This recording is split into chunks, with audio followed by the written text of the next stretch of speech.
सारा रिप्लेस होगा underground cabling से। 60% कंप्लीट हुआ भाई साहब। जब से हम आए पूरे शहर में 60% अंडरग्राउंड लाइनिंग। ये तो मैं एक्सपेक्ट कर रहा था कि आप बोलेंगे कि 60% हुआ, 40% कब होगा। उसका भी काम चल रहा है। तो ये मुझे ये लेन्स की अभी आपने बात की, लेन्स जो थी एसटीपी की जो लाइन गई थी उसको कनेक्ट करने के लिए एक लाइन बिछाई गई थी। वो लेन्स उस टाइम मैग्डमाइज थी, फिर वो मैग्डम उखाड़ा गया और फिर वो लाइन्स बिछाई गई। तब से आज लोग जो है, तब से आज तक काडीपोरा के आपके बिल्कुल बगल में हैं, वहाँ भी लोग सफ़र कर रहे हैं कि अभी तक वो कंक्रीटिंग नहीं हुई, मैग्डमाइजेशन नहीं हुई। मैं आपको आपके सवाल से डिटेल नहीं होने दूंगा। आप जो सवाल पूछते हैं देखने वाले, मेरी बात सुने। लेन से मुझे याद आया, लेन से नहीं, बोलने वाले पूछेंगे शायद कि इसके पास जवाब ही नहीं था, इसने जवाब नहीं दिया। मेरे तो जवाब देना है। आपने बात की कि कैजुअल लेबर्स पे ही आपका 1 करोड़ जाता है। देखिए मैं आपको बताता हूँ, जब हम आए यहाँ पे ग्रांट इन एड हमारे पास गवर्नमेंट की तरफ से आता है, वो 65 लाख था। ठीक, वो तो बढ़ा दिया बाद में, वो तो बढ़ा दिया। सुनिए ना, वो तो हमने ही किया ना। जहां बोल रहे आप गवर्नमेंट के पास नहीं गए, मैं यहां पर आपकी वसादत से ऑनरेबल एलजी साहब, हमारे प्रिंसिपल सेक्रेटरी धीरज गुप्ता और वक्त के डायरेक्टरेट्स का अलग अलग पे शुक्रिया अदा करता हूं। आज की डेट में हमारे जो डिवोल्यूशन ग्रांट है 1 करोड़ 25 लाख, ऑलमोस्ट डबल। और हमारा जो सैलरी कंपोनेंट जाता है वो जाता है 1 करोड़ 5 लाख, 20 लाख मंथली उसमें से। दैट मीन्स 2.5 करोड़ एक्स्ट्रा हमारा वहां से पैसा आ रहा है, जो 2.5 करोड़ में हम अलग अलग चीजों में डेवलपमेंट में लगा रहे हैं। जैसे कि एक अभी हम घंटाघर जो लाल चौक में बना रहे हैं, वो जो वहां पे फाउंटेन लगाया गया है वो चलाया नहीं कभी आप। ये पॉलिटिक्स है कि ये वो सिस्टम में प्रॉब्लम है? देखिए चलाया गया, हम क्यों नहीं चलाएंगे? जो चीज वहां पर था आज तक अगर चल रहा है तो चलाने वाले कौन है? चलाने वाले तो हम ही हैं। अभी तो पिछले 3 साल से हैं आप, आपके अंडर म्युनिसिपल काउंसिल अनंतनाग है, आप चला सकते थे। फाउंटेन ब्यूटीफुल लगता है, बड़ा खूबसूरत है। बहुत बार हमने चलाया, बहुत फिर क्यों बंद किया? फिर बंद क्यों? बंद नहीं हुआ, टेक्निकल फॉल्ट आते रहते हैं। कौन सा टेक्निकल फॉल्ट है? पानी के टेक्निकल फॉल्ट, मोटर उस वक्त से उस वक्त लगता है सही काम हुआ। या आप अपना वो उसमें लगाना चाहते हैं पॉलिटिक्स की? नहीं, उसकी सोच है, आपको क्या? मैं कह रहा हूँ आपको लगता है मेरा तो मैटर नहीं करता, आपकी पॉलिटिकल सिस्टम है। देखिए मैं आपको बताता हूँ, अगर आप पॉलिटिकल इसकी बात कर रहे हैं, अनंतनाग शहर में आपको कौन सी ऐसी चीज़ है जिससे आपको ये यहाँ की टाउन की आइडेंटिटी मिले? कोई तो आइडेंटिटी, हमारी तो आइडेंटिटी है, अनलिमिटेड स्प्रिंग्स है, अनलिमिटेड स्प्रिंग्स है। जो मुझे लगता है कि म्युनिसिपल काउंसिल अनंतनाग को यहाँ दूसरे से एक स्प्रिंग रिकवर करना था, रेस्टोर करना, वो तो हुआ ही नहीं। आप दूसरे लाइन में चले गए। देखिए आप जब तक एक हमारी पहचान हमारी अनलिमिटेड स्प्रिंग्स है। बिल्कुल है। आप अभी तक जरा बताए कितने सवाल आपने पूछे जिसका अभी आप अभी तक जवाब नहीं मिला? कौन सा सवाल जो आप पूछ रहे हैं? ना मिल रहा है जवाब, मैं तो कहाँ मिल रहा है? कहाँ मिल रहा है? जवाब तो दे रहे हैं। नहीं आपको नहीं, मुतमईन कहाँ है? मैं मुतमईन नहीं हूं ना, क्योंकि आप एक क्वेश्चन पूछ रहे हैं बीच में, जब मैं बोलता हूं आप या तो नोट कीजिए, जो आपके मन में आता है नोट कीजिए, ताकि एक एक पार्ट क्लोज हो। क्योंकि आपने कहा कि बात करनी है, खुले दिल से बात करनी है और हर एक चीज का जवाब चाहिए। हम आपको दे रहे हैं। पहले इस चीज को ना, ग्रांट इन एड आपने उधर ही छोड़ दिया। फाउंटेन मैंने बात की थी घंटाघर की, में डेवलपमेंट पे आया था, आपने वो वही छोड़ा, वहां पहुंचे। देखिए ये हमने यहाँ के जितने भी ट्रेडर्स हैं, यहाँ के सिविल सोसाइटी के लोग हैं, जी शायरी है, जितने भी अवाम है, सबसे मैंने मशवरा किया। हम काउंसिल में बैठे, एडमिनिस्ट्रेशन से बात की, जितने भी स्टेक होल्डर्स हैं, डिसीजन ऐसे नहीं लिया जाता है। सारे स्टेक होल्डर से बात करने के बाद सब ने कहा कि ये हमारा एक दीवाना मांग थी, ये एक सपना था, जिस दिन ये बनेगा हमारा सपना पूरा होगा। देखिए हम यहाँ पर है, मैं एक लोगों का नुमाइंदा हूँ यहाँ पर, जो लोग, मुझे लोगों की खिदमत करनी है। जो लोग मेरे सामने डिमांड रखेंगे, जहाँ पर अनंतनाग के शहर में सारे स्टेक होल्डर्स मेरे पास आए वक्तन फवक्तन। हम तो पहले साल भी कर सकते थे, हम तो दूसरे साल भी कर सकते थे, हमने इस साल क्यों किया? हमने इस साल इसलिए किया क्योंकि हमने, ये मेरा डिसीजन नहीं है, ये लोगों से, सारे स्टेक होल्डर्स के साथ मशवरा करके सब ने जब कहा, एक आदमी के कहने पे डिलील नहीं हो सकता है। जब सारे लोगों ने मशवरा दिया कि नहीं यहाँ पर बनना चाहिए, इवन जर्नलिस्ट के लोगों के साथ भी कई मैंने लोगों से मशवरा किया, वहां से भी मुझे मशवरा दिया गया कि नहीं घंटाघर बनना चाहिए। अच्छा ठीक है, घंटाघर को छोड़ते हैं, मुझे बताइए सर बस स्टैंड का क्या हाल है? ग्रैंट इन एड पे तो हो गई बात, वो आप चला रहे हैं, ये वो मुलाजिम नहीं नजर आ रहे जो वो तनख्वाहें ले रहे हैं, आप पता नहीं कहाँ से, वो आपको मैं दोषी नहीं ठहराऊंगा, वो मुलाजिम कहाँ से आए, वो पिछले ऑफिसर उन्हें लगाए हैं। सर मुझे बताया बस स्टैंड का क्या हाल है, वो डिस्ट्रीब्यूशन सिस्टम क्या चल रहा था बस स्टैंड का? बीच में मैं कुछ बोलूंगा, आप उसमें से सवाल निकालेंगे। अब जब तक मैं नहीं दूंगा, मैं आपसे गुजारिश करूंगा थोड़ा सा पूरा बोलने दीजिए।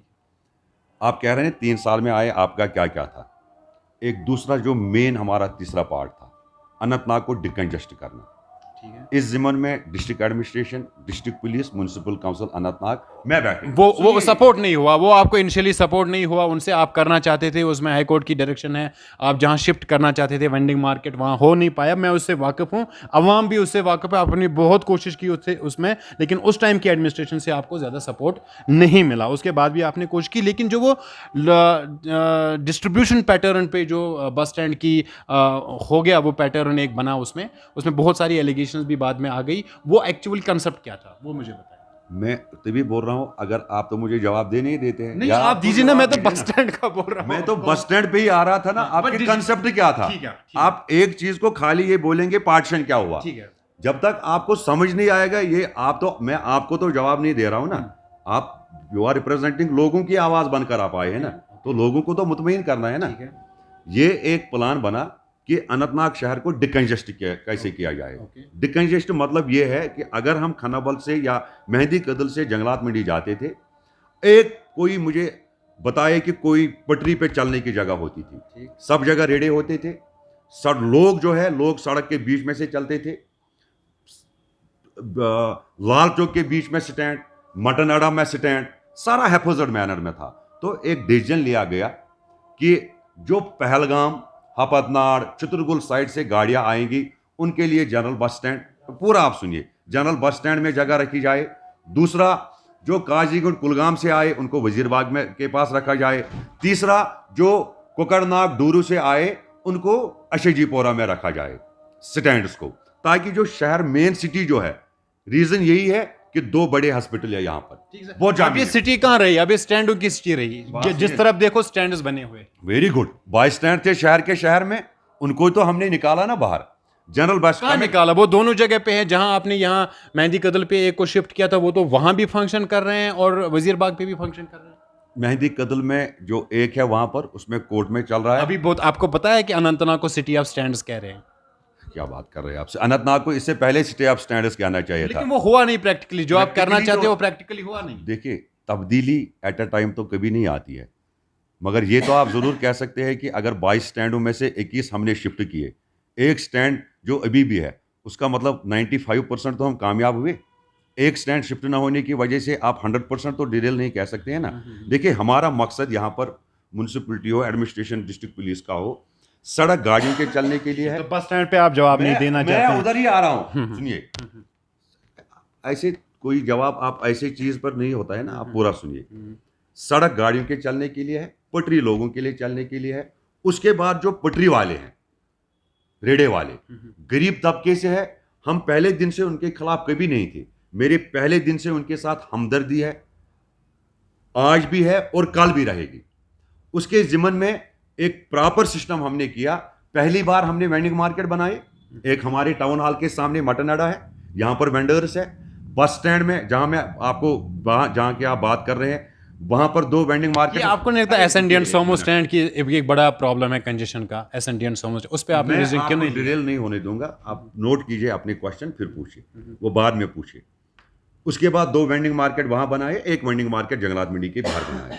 ठीक, जब ये सारे स्टैंड्स को हमने, चाहे मटन अड्डा का था या जितने भी स्टैंड्स आते थे लाल चौक के बीचों बीच में, कि कोई अछबल अड्डे के साथ, कोई किसी के साथ, इन सबको शिफ्ट किया जनरल बस स्टैंड में। उसके बाद जनरल बस स्टैंड को ब्यूटीफाई किस तरीके से किया जाए। 3 जो स्टैंड्स हमारे देश में है, बहुत अच्छे माने जाते हैं। उसमें अहमदाबाद का, उसमें मैजेस्टिक बेंगलोर का, और उसमें चंडीगढ़ का। आज गूगल है, आप चेक कीजिए, जो हमारा स्टैंड बना हुआ है ये चंडीगढ़ के पैटर्न पे बना हुआ है। अच्छी तरीके से सुन लीजिए, आप अपने ईमान से पूछिए, ये बनल बस स्टैंड को ब्यूटीफाई करने से पहले क्या आप कभी बस स्टैंड में से जाते थे? आपको 1 घंटा लगता था क्रॉस होने में? आज जरा ईमान से बताइए, अपने ईमान से बताइए, क्या आपको 30 सेकंड से ज्यादा लगते हैं? ठीक है, कहीं ये इल्जाम भी है ना कि ब्यूटीफाई के चक्कर में कुछ ऐसे स्टैंड्स भी आगे सरफेस हुए जो कहीं एग्जिस्ट नहीं करते थे। पहले एक चीज तो होने दीजिए ना, मैं आपको हर एक चीज का जवाब दूंगा। आज आपको 30 सेकंड तो लगते हैं। हमारा मकसद क्या था कि जो उस एरिया से सारे लोग आएंगे, कम से कम जो हॉस्पिटल में जाएंगे वो टाइमली पहुंचे। मकसद तो वही था ना। हमने इधर वाले स्टैंडों को उधर तो नहीं रखा। वजीरबाग को गवर्नमेंट की तरफ से अभी हमें एफसी ग्रांट से 25 लाख आए ब्यूटीफाई करने के लिए। डॉक्टर पीयूष संगलुक साहब का शुक्रगुजार हूं। 10 लाख 10 कनाल लैंड दी यहाँ पे अशजीपोरा में। 50 लाख उसको आए ब्यूटीफाई करने के लिए।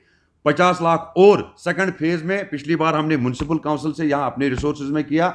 दूसरा गवर्नमेंट ने वहां से ही हमें और 50 लाख रुपए सेकंड फेज में इसको अनंतनाग जनरल बस स्टैंड को ब्यूटीफाई, जिसमें भी लाइटें वगैरह लगेंगी। कमिंग टू द पॉइंट जो आप बोल रहे हैं, कहीं ऐसा तो नहीं है स्टैंड्स वगैरह। म्युनिसिपल काउंसिल और स्टैंड्स का काम कौन सा है? हमें ट्रांसपोर्ट के साथ क्या है? जब हमने ये प्रपोजल बनाया, उस प्रपोजल में क्लियर कट, आप चाहे तो मैं आपको दफ्तर से दूंगा, जब तक कि कोई अलॉटमेंट नहीं हुई है आज तक जनरल बस स्टैंड में, मैं आपको कह रहा हूं, एक स्टैंड की अलॉटमेंट नहीं हुई है और अलॉटमेंट होती भी नहीं है। दूसरा कंसेप्ट है लोगों में, यहां पे जो कुछ होता है वो होता है पार्किंग चार्जेस। और पार्किंग चार्जेस के लिए भी उस दिन जो हमने ऑर्डर निकाला हुआ है, जिस स्टैंड का भी जो वहां पर है या नहीं है, जब तक एआरटीओ अनंतनाग से हमारे पास ये ना आए कि ये एक रजिस्टर्ड स्टैंड है, इसके पास सारे कागजात है, जब एआरटीओ हमें लिख कर देगा तब हम उससे पार्किंग चार्जेस लेंगे। तो वो लिख के नहीं दे रहा है अभी, आज तक ना उससे लटका हुआ है मसला। किसी के साथ नहीं, रुकिए ना, हमने आज तक किसी के साथ कोई एग्रीमेंट किया हुआ sir multi level car parking आपने बताया था बिल्कुल फंक्शनल हो जाएगा और कंप्लीट है, अब वो आवाम के लिए क्यों नहीं खोल दी जा रही है? नहीं, उसमें थोड़ा सा फिनिशिंग टच में थे, वो मुझे लगता है कुछ दिनों में हो जाएगा। लिफ्ट का काम बाकी है, बाकी ऑलमोस्ट सारा हुआ है, खाली लिफ्ट का जो काम है वो चल रहा है। मैं आज भी वहाँ पर गया था, आज सुबह ही निकलते वक्त जब मैं पॉलिटेक्निक जा रहा था लड़कीपोरा में, तो मैं वहाँ पर भी गया। काम चल रहा है, कुछ दिनों में वो लोगों के इस्तेमाल के लिए खोला जाएगा इंशाल्लाह।